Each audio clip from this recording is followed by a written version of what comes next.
VC നിയമന വിഷയം supreme കോടതി പരിഗണിക്കുമ്പോൾ ചില പുതിയ വിവരങ്ങൾ കൂടി പുറത്തുവരുന്നു. പട്ടിക തയ്യാറാണ് എന്നുള്ള കാര്യം സംസ്ഥാനം സുപ്രീം കോടതിയെ അറിയിക്കുകയാണ്. ചാൻസലർ പട്ടിക കൈമാറിയിട്ടുണ്ട്. 2 സർവകലാശാലകളിലേക്കായി 10 പേരുകളാണ് സംസ്ഥാനം കോടതിക്ക് മുമ്പിൽ വെച്ചിരിക്കുന്നത്. വിരമിച്ച ജസ്റ്റിസ് സുധാൻഷു ധൂലിയയെ സെർച്ച് കമ്മിറ്റിയുടെ ചെയർപേഴ്സണായി നിയമിക്കും എന്നുള്ള കാര്യം സുപ്രീം കോടതി ഇപ്പോൾ ചൂണ്ടിക്കാട്ടുന്നുണ്ട്. അല്പസമയത്തിനകം അച്യുതൻ വിശദാംശങ്ങളുമായി നമുക്കൊപ്പം ചേരും. സെർച്ച് കമ്മിറ്റിയുടെ കാര്യത്തിൽ കോടതി എന്ത് തീരുമാനമാണ് എടുക്കുക എന്നുള്ളത് എല്ലാവരും ഉറ്റുനോക്കുകയാണ്. നേരത്തെ ഉണ്ടായിരുന്ന തർക്കം, അതിന് പിന്നാലെ വളരെ പ്രധാനപ്പെട്ട ഇടപെടൽ എന്നുള്ള നിലയിൽ സെർച്ച് കമ്മിറ്റി രൂപീകരിക്കാം എന്ന കാര്യം സുപ്രീം കോടതി അറിയിക്കുന്ന പശ്ചാത്തലം. ഇപ്പോൾ ബൽറാം നെടുങ്ങാടി വിവരങ്ങളുമായി ചേരുന്നുണ്ട്. ബൽറാം, എന്താണ് കോടതിയിൽ നടക്കുന്നത്? ബൽറാം, ഈ വിഷയത്തിൽ VC നിയമന കേസ് സുപ്രീം കോടതി പട്ടിക കൈമാറിയിരിക്കുകയാണ് സംസ്ഥാനവും. അതോടൊപ്പം തന്നെ ചാൻസലറും 2 സർവകലാശാലകളിലേക്കായി 10 പേരുകളാണ് സംസ്ഥാനം നൽകിയിരിക്കുന്നത്. തുടർന്ന് ഈ വിഷയത്തിൽ ചാൻസലറുടെ അഭിഭാഷകൻ നേരത്തെ പശ്ചിമ ബംഗാളിലെ VC വൈസ് ചാൻസലർ നിയമനവുമായി ബന്ധപ്പെട്ട കേസിൽ സുപ്രീം കോടതി ഉത്തരവിന് സമാനമായിക്കൊണ്ട് ഒരു വിരമിച്ച ജഡ്ജിയെ അധ്യക്ഷനാക്കിക്കൊണ്ടുള്ള ഒരു സെർച്ച് കമ്മിറ്റി രൂപീകരിക്കണം എന്ന ആവശ്യം ഉന്നയിക്കുകയായിരുന്നു. തുടർന്നാണ് സുപ്രീം കോടതി വിരമിച്ച ജസ്റ്റിസ് സുധാൻഷു ധൂലിയയെ സെർച്ച് കമ്മിറ്റിയുടെ ചെയർപേഴ്സണായി നിയമിക്കാനുള്ള തീരുമാനം എടുത്തിരിക്കുന്നത്. എന്തായാലും സംസ്ഥാനവും ഗവർണറും തമ്മിൽ മാസങ്ങളായി നിലനിന്നിരുന്ന തർക്കത്തിനാണ് സുപ്രീം കോടതിയുടെ ഇടപെടലിലൂടെ സമവായമായിരിക്കുന്നത്.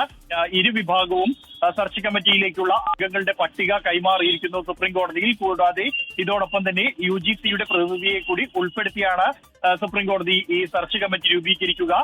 വിരമിച്ച ജഡ്ജി, സുപ്രീം കോടതി ജഡ്ജി സുധാൻഷു ധൂലിയയുടെ അധ്യക്ഷതയിലാണ് ഈ സെർച്ച് കമ്മിറ്റി ആയിരിക്കും ഈ വൈസ് ചാൻസലർ നിയമനവുമായി ബന്ധപ്പെട്ടുള്ള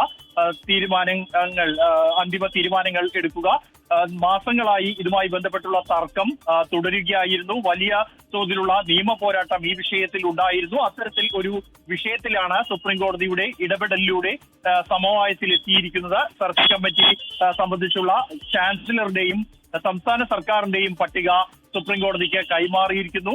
ജസ്റ്റിസ് സുധാൻഷു ധൂലിയ അധ്യക്ഷനായുള്ള സെർച്ച് കമ്മിറ്റി സുപ്രീം കോടതി തീരുമാനിച്ചിരിക്കുകയാണ്. ഇപ്പോൾ ഈ കേസിൽ സുപ്രീം കോടതി വിധി പറയുകയാണ്.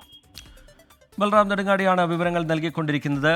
ജഡ്ജിയെ സമിതി അധ്യക്ഷനാക്കണം, ഇല്ലെങ്കിൽ സെർച്ച് കമ്മിറ്റിയിൽ തുല്യത പാലിക്കാനാവില്ല എന്ന് സർക്കാർ കോടതിയെ അറിയിക്കുന്നു. വിരമിച്ച ജസ്റ്റിസ് സുധാൻഷു ധൂലിയയെ സെർച്ച് കമ്മിറ്റിയുടെ ചെയർപേഴ്സണായി നിയമിക്കാം എന്നുള്ള കാര്യം സുപ്രീം കോടതി വ്യക്തമാക്കുകയാണ്. ഈ തർക്കങ്ങളുമായി ബന്ധപ്പെട്ട്, നിയമവ്യവഹാരങ്ങളുമായി ബന്ധപ്പെട്ടൊക്കെ നിലനിന്നിരുന്ന അനിശ്ചിതത്വത്തിനൊക്കെ ഒടുവിൽ സെർച്ച് കമ്മിറ്റി രൂപീകരിക്കാൻ സുപ്രീം കോടതി തന്നെ തയ്യാറാവുകയായിരുന്നു. അതിൻ്റെ ഭാഗമായുള്ള നടപടികളാണ് ഇപ്പോൾ കോടതിയിൽ നടക്കുന്നത്. ഗവർണർ പട്ടിക കൈമാറിയിട്ടുണ്ട്, സർക്കാർ പട്ടിക കൈമാറിയിട്ടുണ്ട്. അതിൽ നിന്ന് സെർച്ച് കമ്മിറ്റി രൂപീകരിക്കുന്ന നടപടിയിലേക്ക് കോടതി കടക്കും. 2 സർവകലാശാലകളിലും സ്ഥിരം VCമാരെ കണ്ടെത്താനുള്ള സെർച്ച് കമ്മിറ്റി സുപ്രീം കോടതി രൂപീകരിക്കാൻ പോവുകയാണ്.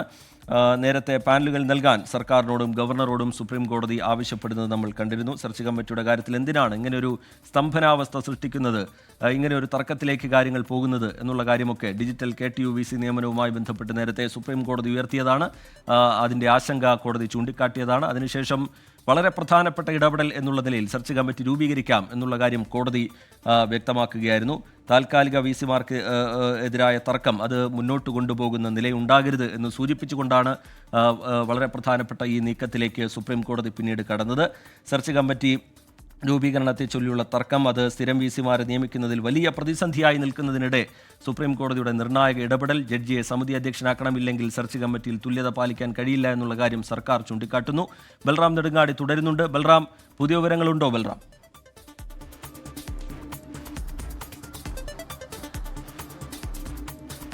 റിജിത്ത്, ഈ ഹർജിയിൽ ഇപ്പോൾ സുപ്രീം കോടതി വിധി പറയുകയാണ്. കാലങ്ങളായി ഗവർണറും സർക്കാരും തമ്മിലുള്ള പോര്, അത് വൈസ് ചാൻസലർ നിയമനവുമായി ബന്ധപ്പെട്ട ആ ഒരു തർക്കത്തിനാണ് സുപ്രീം കോടതി ഇടപെടലിലൂടെ സമവായമായിരിക്കുന്നത്.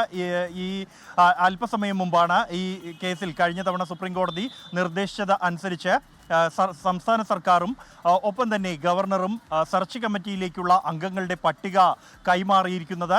2 സർവകലാശാലകളിലേക്കായി 5 വീതം 10 പേരുടെ പട്ടികയാണ് സംസ്ഥാന സർക്കാർ കൈമാറിയിരിക്കുന്നത്. അതേസമയം ചാൻസലർ ഗവർണർക്ക് വേണ്ടി 8 പേരുടെ പട്ടികയാണ് കൈമാറിയിരിക്കുന്നത്. ഇതോടൊപ്പം തന്നെ UGC പ്രതിനിധിയെ ഉൾപ്പെടെ ചേർത്ത് ആയിരിക്കും സെർച്ച് കമ്മിറ്റി സുപ്രീം കോടതി രൂപീകരിക്കുക. ഇതിൽ സംസ്ഥാന സർക്കാരിന് വേണ്ടി ഹാജരായ മുതിർന്ന അഭിഭാഷകൻ ജയദീപ് ഗുപ്ത യാണ് സംസ്ഥാന സർക്കാരിൻ്റെ 10 പേരുടെ പേരടങ്ങുന്ന പട്ടിക കൈമാറിയിരിക്കുന്നത്.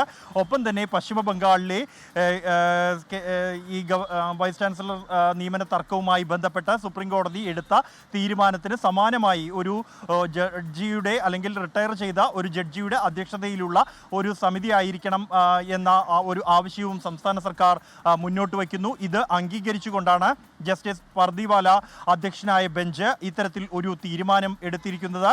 സുപ്രീം കോടതിയിൽ നിന്നും വിരമിച്ച ജസ്റ്റിസ് സുധാൻഷു ദുലിയ കൊണ്ടുള്ള സെർച്ച് കമ്മിറ്റി രൂപീകരിക്കും എന്നാണ് സുപ്രീം കോടതി അറിയിച്ചിരിക്കുന്നത്. എന്തായാലും ഈ കാലങ്ങളായി തുടർന്നു വരുന്ന ഒരു തർക്കത്തിന്, പ്രത്യേകിച്ച് താൽക്കാലിക VC നിയമനവുമായി ബന്ധപ്പെട്ട അതിരൂക്ഷമായ തർക്കം ഗവർണറും ചാൻസലറും അല്ലെങ്കിൽ സർക്കാരും തമ്മിൽ ഉണ്ടായിരുന്നു. തുടർന്നുള്ള നിയമ പോരാട്ടങ്ങൾക്കും ഒടുവിലാണ് ഈ വിഷയത്തിൽ ഇപ്പോൾ സമവായത്തിലേക്ക് കാര്യങ്ങൾ എത്തിയിരിക്കുന്നത്. സെർച്ച് കമ്മിറ്റിക്ക് അന്തിമ രൂപമായിരിക്കുന്നു. സുപ്രീം കോടതിയിൽ നിന്നും വിരമിച്ച ജസ്റ്റിസ് സുധാൻഷു ദുലിയയുടെ അധ്യക്ഷതയിലായിരിക്കും ഈ സെർച്ച് കമ്മിറ്റി. ഈ സെർച്ച് കമ്മിറ്റി ആയിരിക്കും വൈസ് ചാൻസലർ നിയമനവുമായി ബന്ധപ്പെട്ട ഇനി തീരുമാനങ്ങൾ എടുക്കുക. റീജിത്ത്. ശരി, ബൽറാം നെടുങ്ങാടിയാണ് വിവരങ്ങൾ പങ്കുവെക്കുന്നത്. ചെയർപേഴ്സൺ സെർച്ച് കമ്മിറ്റി രൂപീകരിക്കും. കമ്മിറ്റിയുടെ അധ്യക്ഷൻ ചെയർപേഴ്സൺ ആയിരിക്കും. വലിയ തർക്കങ്ങൾക്കൊടുവിൽ, നിയമ പോരാട്ടങ്ങൾക്കൊടുവിൽ, നാടകീയ സംഭവങ്ങൾക്കൊടുവിൽ, സർവകലാശാലകളുടെ പ്രവർത്തനത്തെ തന്നെ ബാധിക്കുന്ന തരത്തിലുള്ള അനിശ്ചിതാവസ്ഥകൾക്കൊക്കെ ഒടുവിൽ ഈ വിഷയത്തിൽ ഒരു പരിഹാരം കാണുന്നതിൻ്റെ ഭാഗമായി സുപ്രീം കോടതി നടത്തിയ ഇടപെടൽ, സെർച്ച് കമ്മിറ്റി രൂപീകരിക്കാം എന്നുള്ള കാര്യം കോടതി അറിയിച്ചതിന് പിന്നാലെ അതിൻ്റെ ഭാഗമായുള്ള നടപടികൾ ഉണ്ടാകുന്നു.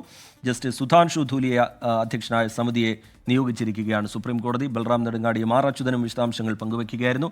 ലോകത്തെവിടെയായാലും ഏത് സമയത്തും 24 വാർത്തകളും ഓഗ്മെന്റഡ് റിയാലിറ്റി പാക്കേജുകളും എക്സ്പ്ലെയിനറുകളും വിശദമായി കാണാൻ ഞങ്ങളുടെ യൂട്യൂബ് ചാനൽ നിങ്ങൾക്ക് സബ്സ്ക്രൈബ് ചെയ്യാം.